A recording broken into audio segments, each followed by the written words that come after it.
ओम शांति।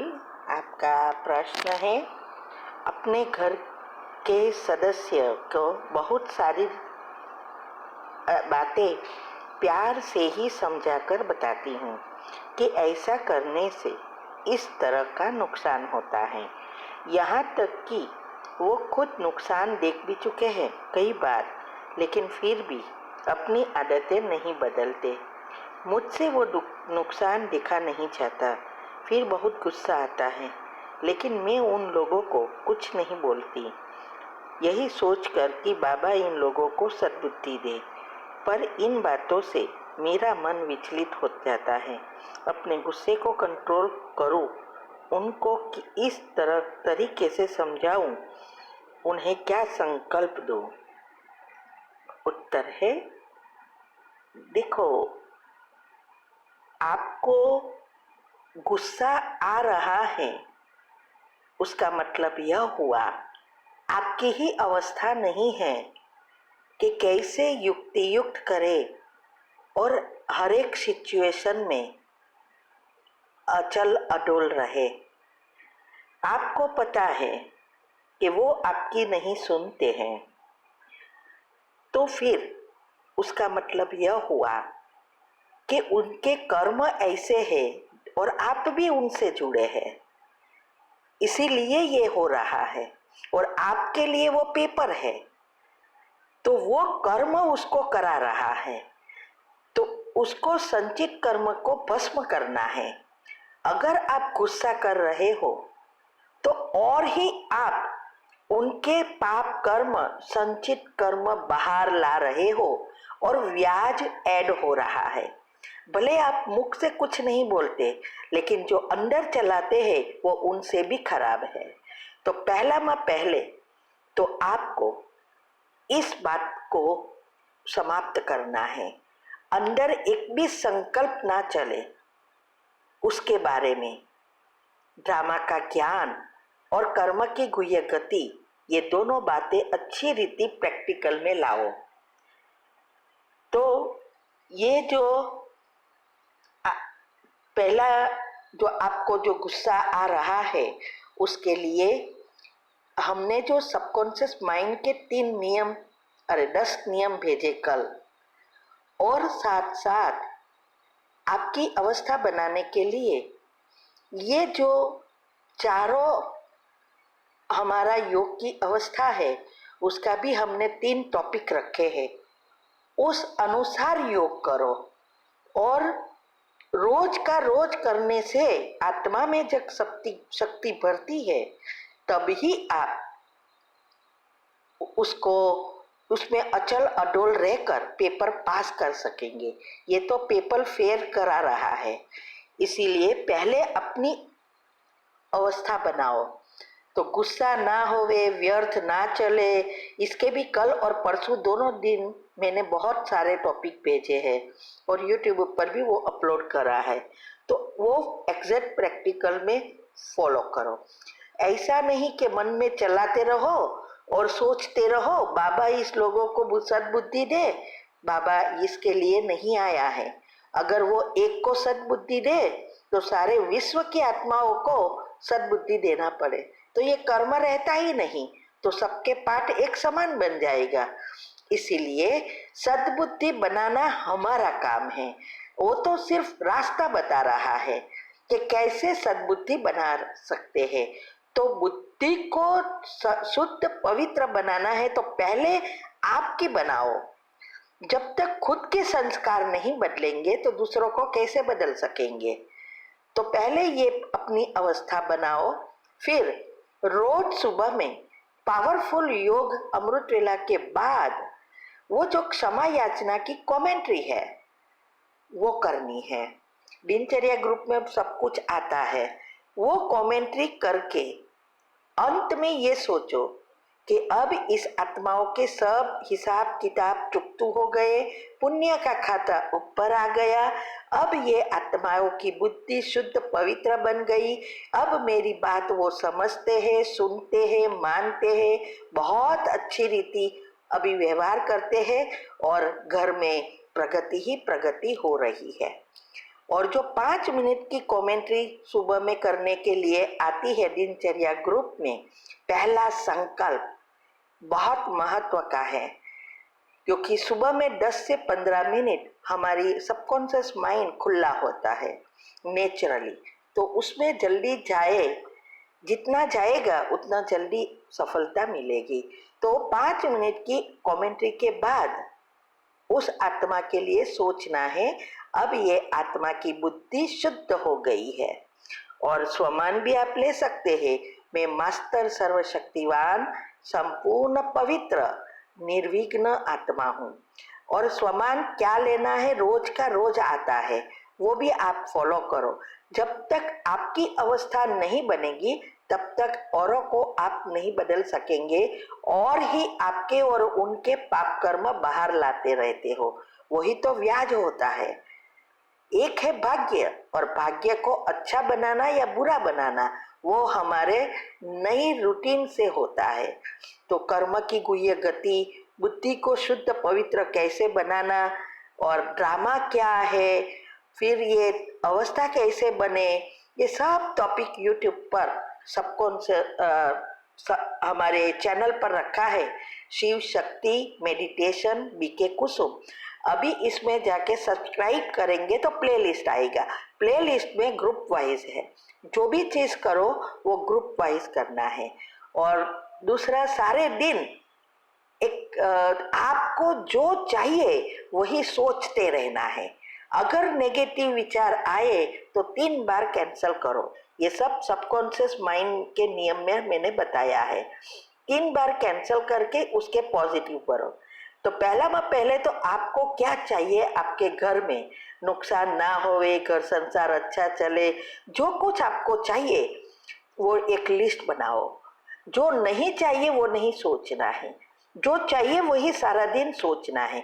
तब आप योग के प्रयोग के समय इजीली विचारों के शुद्ध विचार जो आपको चाहिए वो चला सकेंगे, और सारा आपके चक्र के ब्लॉकेजेस खुलते जाएंगे, घर का वातावरण बदलेगा, फ्रीक्वेंसी हाई होगी, तो जरूर वो परिवर्तन होंगे।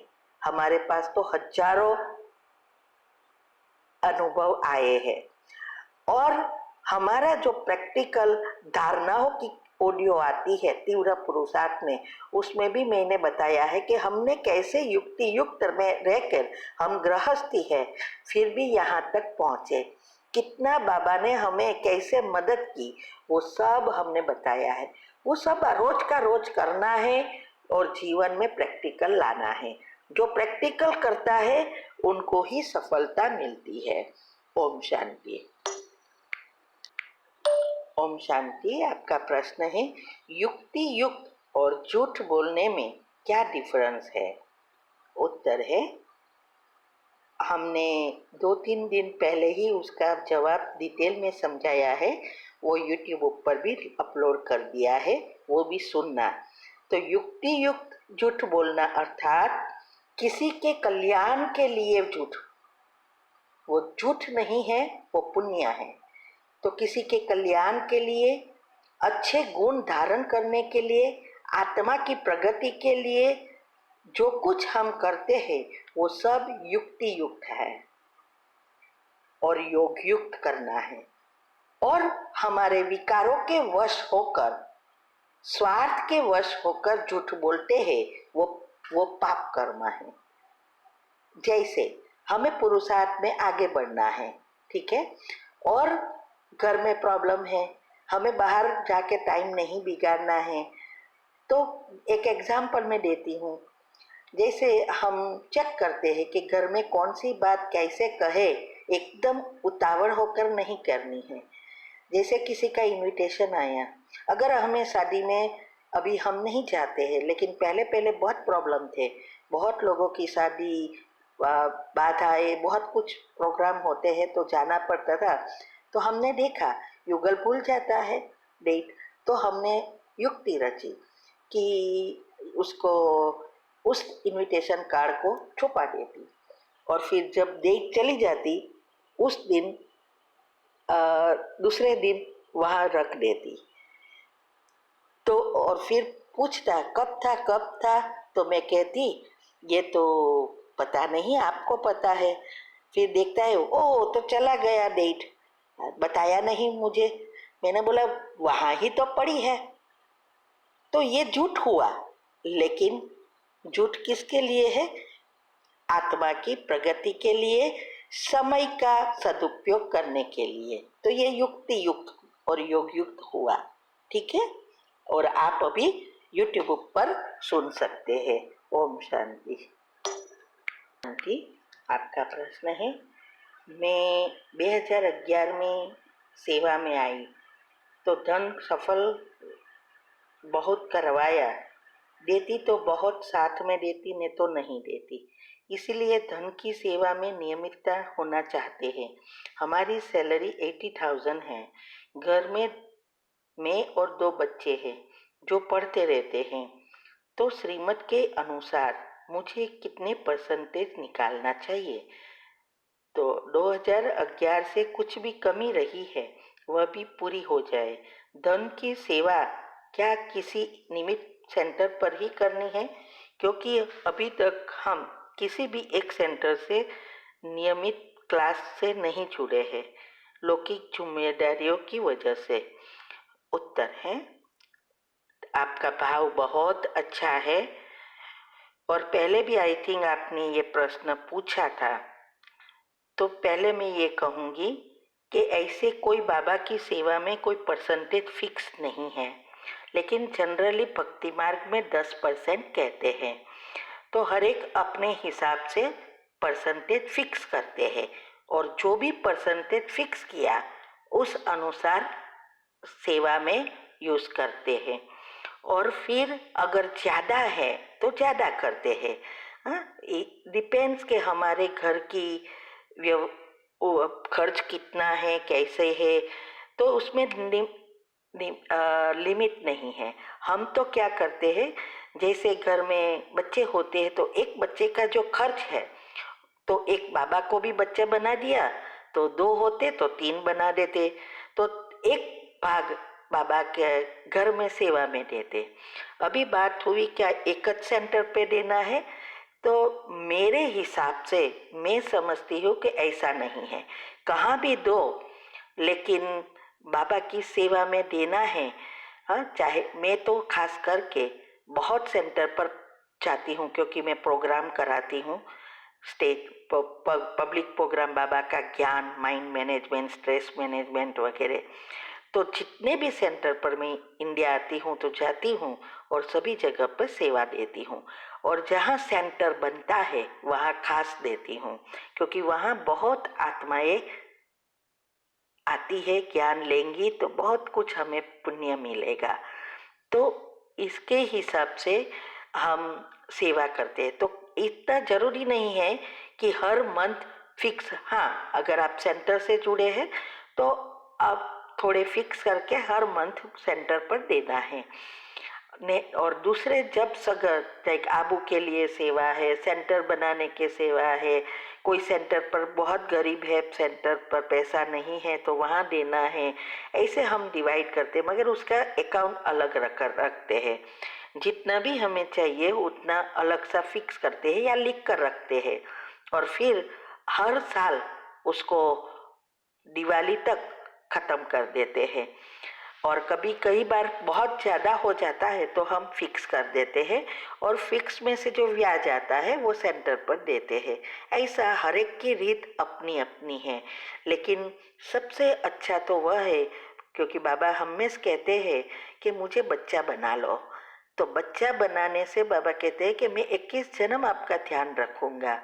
तो ये मुझे बहुत अच्छा लगता है, तो हम ऐसे करते हैं। अभी आप अपनी विचार से जितना करना चाहो वो कर सकते हैं। और आपको पता है कि सेंटर बनाने की सेवा के लिए हमने एक ग्रुप खोला है, उसमें भी आप ऐड हो सकते हैं और हर मंथ भी भेज सकते हैं या इकट्ठा भी सब भेज सकते हैं। और वो क्योंकि हम बहुत सेंटर पे जाते हैं तो कई सेंटर ऐसे हैं कि वहाँ सेंटर चलाने के लिए भी पैसा नहीं होता है, क्योंकि जो सेंटर पर आते हैं बहुत गरीब है। और सेंटर ऐसा पुराना होता है तो अच्छे लोग आते भी नहीं हैं, क्योंकि आजकल पक्का सबको चाहिए। वो सोचते हैं कि ये तो गरीब लोगों के लिए है। तो हमने ये शुरू किया है कि जहाँ जहाँ हमने देखा है कि सेंटर को नया बनाना है तो उनकी सेवा के लिए अभी इकट्ठा करते हैं। तो एक सेंटर पहले चुना है, ये फिनिश हो जाए फिर दूसरा करेंगे, क्योंकि बहुत सारे सेंटर है। मैं हर समय आती हूँ, 40-50 सेंटर पे जाती हूँ, तो मुझे पता चल जाता है कि कौन से सेंटर पर कितनी आवक है।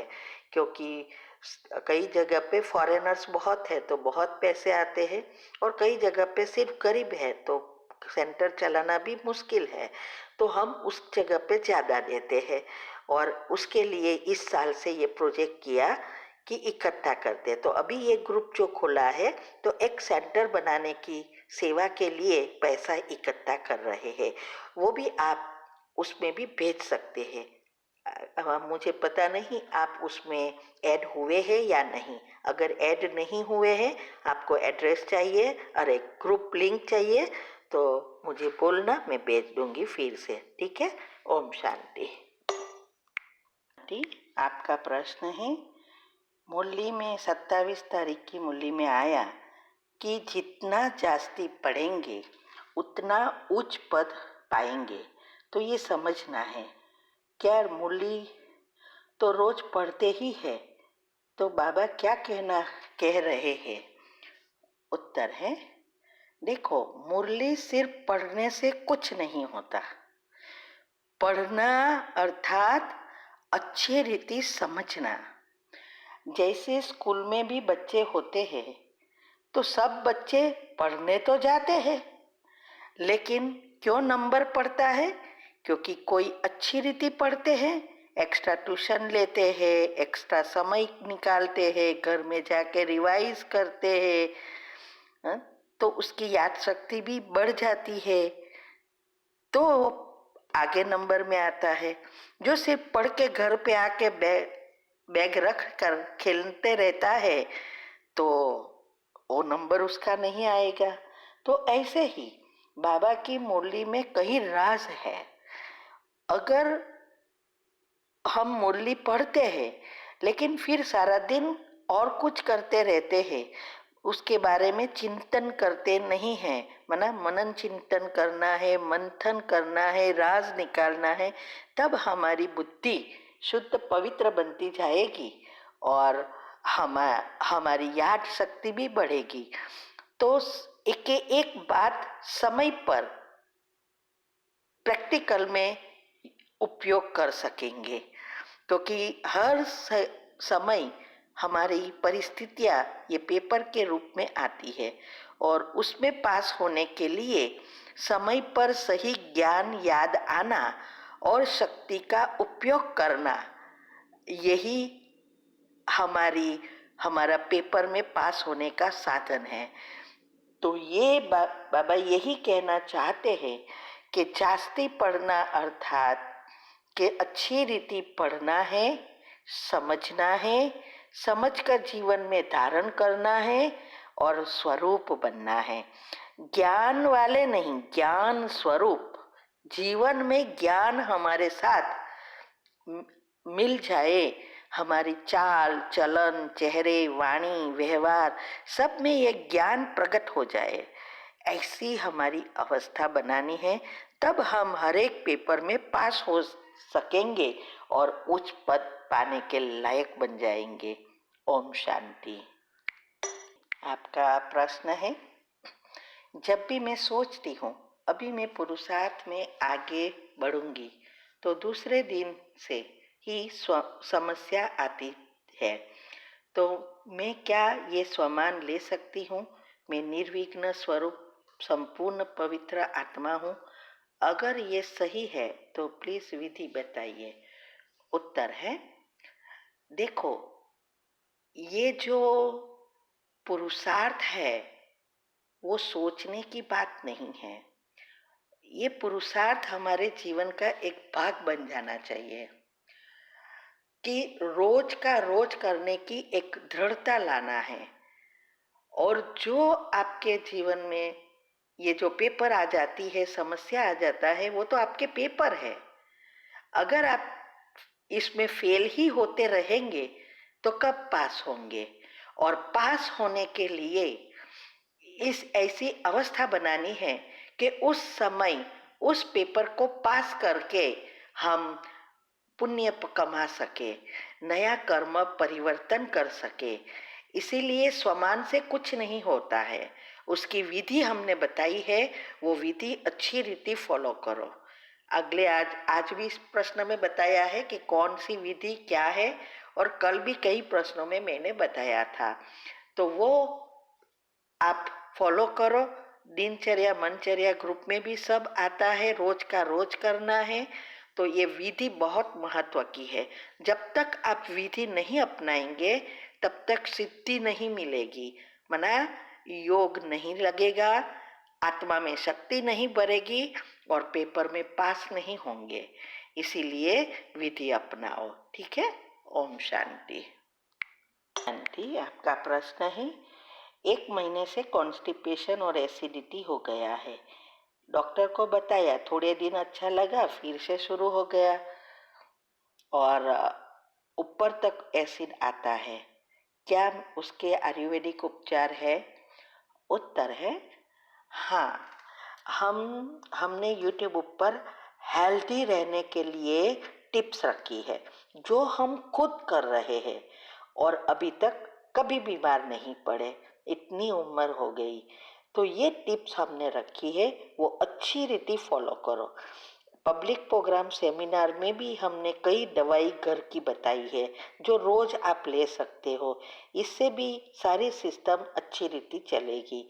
और उसमें भी आता है कि ये जो कॉन्स्टिपेशन है, उसके लिए आप ये जो आदू माना जिंजर या सूंठ, जिंजर पाउडर, भोजन के पहले एक छोटी सी चम्मच लेकर पानी में मिक्स करके 1 घंटे पहले पीना है। भोजन के 1 घंटे पहले एक छोटी चम्मच सूंठ लेना है और मिक्स करके पी जाना है, दोपहर को और शाम को। और ऐसी कई चीज़ें हैं जो आप रोज लेंगे तो ये सारी सिस्टम अच्छी रीति चलेगी, कॉन्स्टिपेशन नहीं होगा, ठीक है। तो वो वीडियो यूट्यूब पर से आपको मिल जाएगा। ओम शांति।